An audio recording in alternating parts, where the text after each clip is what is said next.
Assalamualaikum warahmatullahi wabarakatuh. Perkenalkan, nama saya Talita Wisdani dan rekan saya Daerah Monokta Rizky dan dosen pengasuh kami Dr. Marlia Sastra SHM Hukum.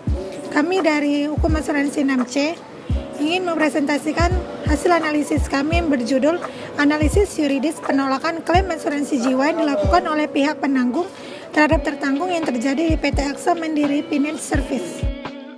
Perkembangan bisnis asuransi jiwa di Indonesia telah berkembang menjadi salah satu kebutuhan manusia dalam perekonomian modern. Usaha asuransi jiwa merupakan usaha jasa yang pengalihan risiko kerugian akibat kematian tertanggung dalam bentuk pembayaran premi dan sebagai timbal baliknya perusahaan asuransi menjanjikan untuk mengganti kerugian tersebut. Timbal balik ini adalah sebagai akibat dari adanya perjanjian asuransi yang di dalamnya terdapat hak dan kewajiban antara penanggung dan tertanggung. Dalam pelaksananya, pemenuh hak dan kewajiban ini sering dilanggar kedua belah pihak. Hal ini sangat bertentangan dengan ketentuan bahwa sebuah perjanjian harus dilakukan dengan itikat baik. Polis asuransi jiwa adalah bentuk dokumen dari adanya perjanjian asuransi jiwa. Di dalamnya terdapat surat permintaan asuransi jiwa. Surat permintaan tersebut merupakan bagian dari polis yang telah menjadi satu kesatuan saat perjanjian asuransi disepakati oleh para pihak. Ketentuan-ketentuan dari polis asuransi jiwa harus dipahami dan dipatuhi oleh tertanggung dan penanggung. Penolakan klaim asuransi yang dilakukan oleh PT Aksa Mandiri terhadap ahli waris Uli Sinambela dengan alasan bahwa almarhum Uli Sinambela telah melanggar prinsip itikat baik pada saat pengisian SPAJ sudah sesuai dengan polis dan peraturan perundang-undang. Terkait dengan bahwa adanya pelanggaran prinsip itikat baik, maka perjanjian asuransi menjadi batal sehingga PT Aksa Mandiri tidak bertanggung jawab atas pembayaran uang klaim. Dalam asuransi jiwa yang dimaksud dengan bahaya adalah meninggalnya orang yang jiwanya diasuransikan. Meninggalnya seseorang itu merupakan hal yang sudah pasti. Setiap makhluk bernyawa pasti mengalami kematian. Terjadi kapan yang meninggalnya seseorang tidak dapat dipastikan. Inilah yang kemudian disebut peristiwa tidak pasti atau evenement dalam asuransi jiwa. Evenement ini hanya satu, yaitu ketidakpastian kapan meninggal seseorang. Sebagai salah satu unsur yang dinyatakan dalam definisi asuransi jiwa. Evenement meninggalnya tertanggung itu berisi dua, yaitu meninggalnya itu benar-benar terjadi sampai jangka waktu asuransi dan benar-benar tidak terjadi sampai asuransi berakhir, yang kedua-duanya menjadi beban penanggung. Pada saat ketidakpastian itu kemudian terjadi pada tertanggung, yaitu meninggal dunia. Inilah yang selanjutnya menjadi hak tertanggung mengajukan klaim asuransi dan tanggung jawab penanggung mengganti kerugian tersebut. Salah satu hal yang cukup rumit yang dihadapi tertanggung adalah ketika tertanggung berniat ingin mendapatkan uang klaim dengan cepat, akan tetapi dihadapkan dengan proses yang lama. Dikatakan rumit karena pada saat pengajuan klaim yang dilakukan oleh tertanggung kepada penanggung, tertanggung merasa telah melakukan persyaratan pengajuan klaim yang benar sesuai dengan ketentuan isi polis, sehingga tertanggung menginginkan segera mendapatkan uang klaim. Dugaan seperti itu ternyata salah, karena ketika tertanggung telah mengajukan klaim, pihak penanggung masih akan melakukan verifikasi dan klarifikasi data tertanggung. Hal inilah yang sering menjadi permasalahan, yaitu terjadi perbedaan pendapat antara tertanggung dan penanggung perihal tata cara mendapatkan uang klaim. Oleh karena itu, tidak ada persamaan pendapat perihal klaim, lalu muncul menjadi suatu persengketaan antara tertanggung dan penanggung. Persengketaan dalam perjanjian asuransi dapat menyangkut segala hal. Akan tetapi pada umumnya adalah persengketaan mengenai penyelesaian klaim. Persengketaan klaim umumnya menyangkut dua hal utama, yaitu pengakuan tanggung jawab atas klaim yang timbul dari penanggung dan besaran klaim yang dituntut atau dikabulkan. Ketentuan tentang persyaratan apa saja yang harus dipenuhi oleh tertanggung pada saat pengajuan klaim asuransi telah tercantum dalam polis asuransi.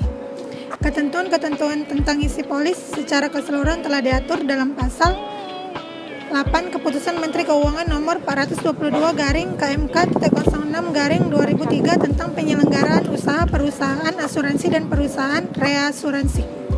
Dalam permasalahan perihal penolakan klaim asuransi, sebelum permasalahan itu terjadi, harus diketahui terlebih dahulu oleh kedua belah pihak bahwa terdapat ketentuan mengenai syarat dan tata cara pengajuan klaim asuransi yang termuat dalam polis asuransi jiwa. Ketentuan mengenai bagaimana tata cara klaim yang benar harus terdapat dalam polis sebagaimana telah diatur dalam pasal 8 huruf 1 Keputusan Menteri Keuangan Nomor 422/KMK.06/2003 tentang penyelenggaraan usaha perusahaan asuransi dan perusahaan reasuransi yang berisi syarat dan tata cara pengajuan klaim termasuk bukti pendukung yang diperlukan dalam mengajukan klaim. Adanya ketentuan ini adalah agar tertanggung maupun ahli waris tertanggung dapat mengetahui dan memahami syarat dan tata cara ketika ingin mengajukan klaim asuransi jiwa ketika terjadi peristiwa kematian.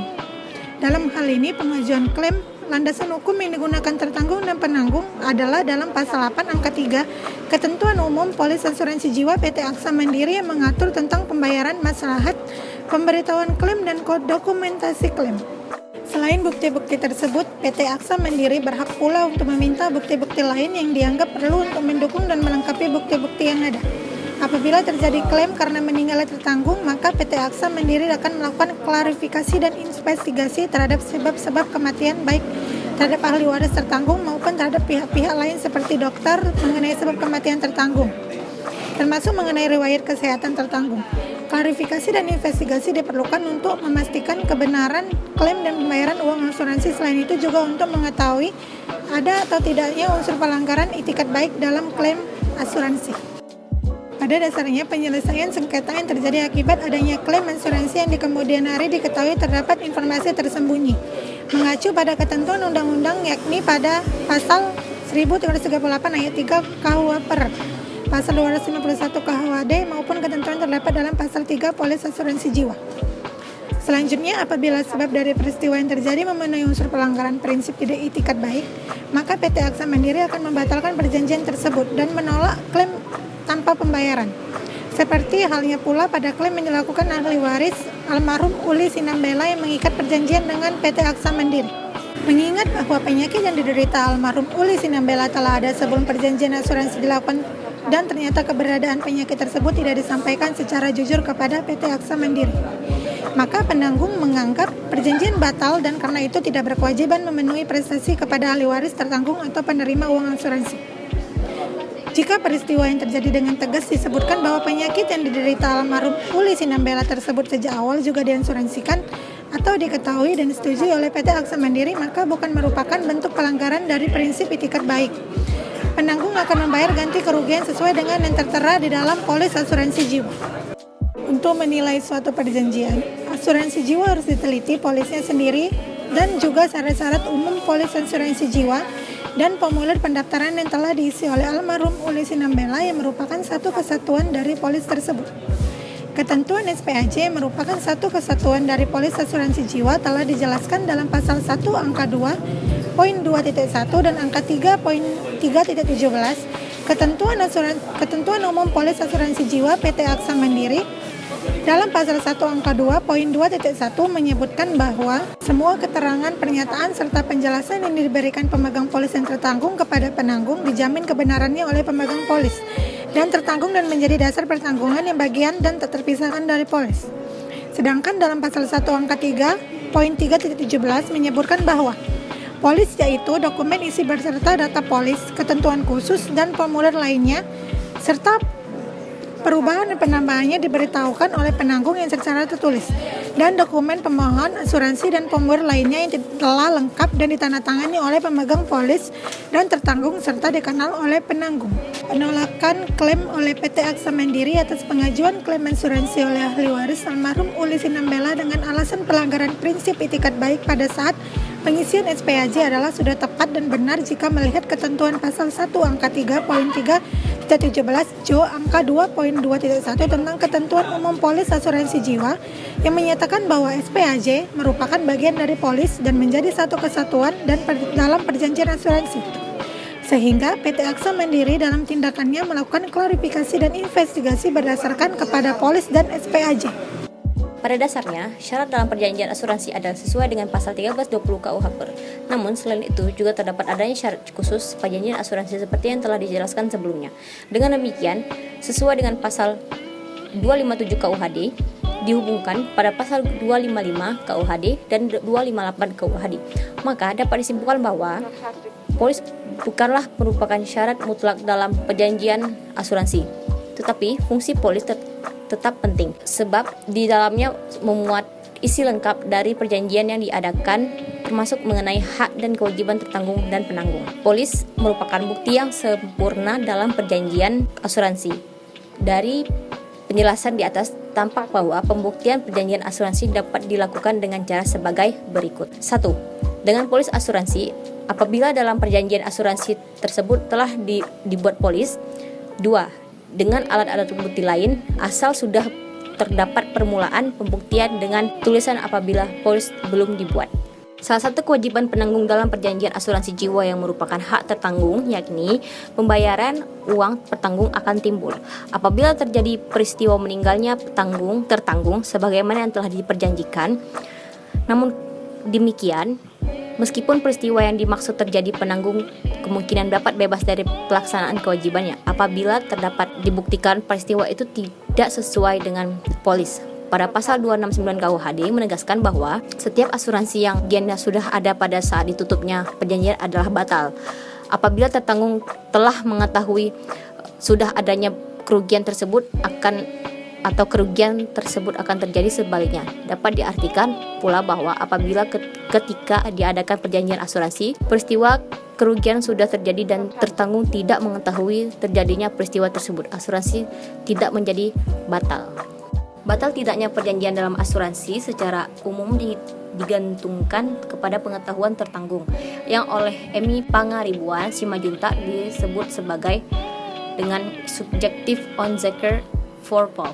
Sedangkan dalam asuransi jiwa disebut dengan objektif onzeker voorval. Di dalam asuransi jiwa penjelasan terhadap hal ini terdapat di pasal 306 KUHD yang menyebutkan bahwa apabila pada waktu ditutupnya perjanjian asuransi, orang yang jiwanya diasuransikan sudah meninggal, gugurlah perjanjian tersebut meskipun tertanggung tidak akan mengetahui kematian itu, kecuali apabila diperjanjikan lain tidak dijelaskan lebih lanjut mengenai makna dari jiwanya yang diasuransikan sudah meninggal. Akan tetapi dapat disimpulkan bahwa apabila tertanggung secara fisik sehat.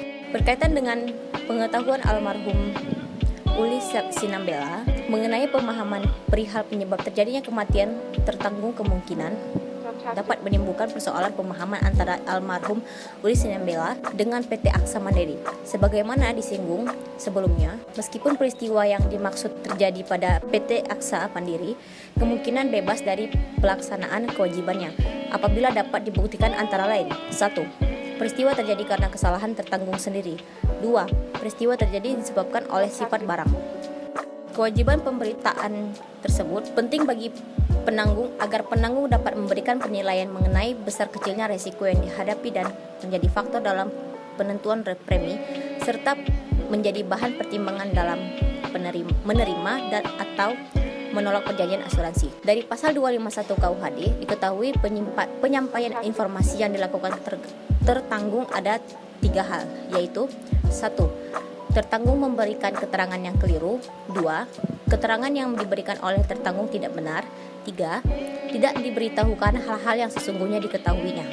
Dari penjelasan tersebut maka dapat diketahui bahwa almarhum Uli Sambela sebelum menutup perjanjian asuransi diwajibkan memberikan segala keterangan mengenai keadaan objek yang diasuransikan kepada PT Aksa Mandiri. Dalam konteks asuransi jiwa, maka objek yang dimaksud adalah keadaan pribadi calon tertanggung, yakni almarhum Uli Sinambela sendiri. Calon tertanggung dianggap mengetahui bahwa keputusan penanggung tentang diterima atau tidaknya penutupan perjanjian asuransi tersebut bergantung pada keterangan yang diberikannya. Apabila hal tersebut tidak dilakukan oleh tertanggung akan menimbulkan persoalan terkait prinsip itikat baik. Melihat kembali pasal 251 KUHD dan juga isi polis asuransi jiwa PT Aksa Mandiri sebagaimana telah dikemukakan sebelumnya, maka menyembunyikan keterangan tentang informasi tertanggung melalui penyampaian keterangan yang tidak benar, sehingga mengakibatkan penanggung menyetujui penutupan asuransi merupakan pelanggaran prinsip itikat baik yang dapat mengakibatkan persoalan hukum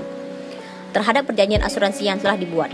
Secara ideal, seharusnya prinsip itikat baik ini diberlakukan juga kepada PT Aksa Mandiri sebagai penanggung. Akan tetapi, ketentuan pasal 251 KUHD hanya menekankan hal tersebut kepada tertanggung saja. Jadi, apabila disimpulkan pada 251 KUHD tersebut terlalu memberatkan tertanggung, melihat bahwa dasar dari prinsip itikat baik adalah dalam menetapkan suatu perjanjian harus dilakukan semata-mata berlandaskan dengan niat baik dan dari kedua belah pihak. Dengan demikian, baik pihak tertanggung maupun pihak penanggung harus tunduk pula dengan prinsip ini, sehingga tidak dibenarkan jika hanya salah satu pihak saja yang menjalankan prinsip ini. Berdasarkan hasil pembahasan dalam analisis kami, maka diperoleh kesimpulan sebagai berikut. 1. Penolakan klaim asuransi yang dilakukan oleh PT Aksa Mandiri terhadap ahli waris Uli Sinambela dengan alasan bahwa almarhum Uli Sinambela telah melanggar prinsip itikat baik pada saat pengisian SPAJ adalah sudah sesuai dengan polis dan peraturan perundang-undangan. Adanya ketentuan bahwa SPAJ adalah satu kesatuan dengan polis, maka segala bentuk keterangan yang tidak disampaikan tertanggung dengan benar dan jujur merupakan pelanggaran prinsip itikat baik yang mengakibatkan perjanjian asuransi menjadi batal. 2. Berkaitan dengan bukti bahwa almarhum Uli Sinambela telah melakukan pelanggaran terhadap prinsip itikat baik pada saat pengisian SPAJ yang mengakibatkan perjanjian menjadi batal, maka PT Aksa Mandiri memiliki hak untuk tidak melakukan tanggung jawab membayar uang pertanggungan atas pengajuan klaim asuransi oleh ahli waris. Hal ini telah sesuai dengan ketentuan pasal 251 KUHD yang menjelaskan bahwa keterangan yang tidak disampaikan dan diberitahukan dengan benar dan jujur mengakibatkan batalnya perjanjian asuransi. Sekian dari hasil presentasi kami, lebih dan kurang mohon dimaafkan. Wabillahi taufiq wal hidayah. Assalamualaikum warahmatullahi wabarakatuh.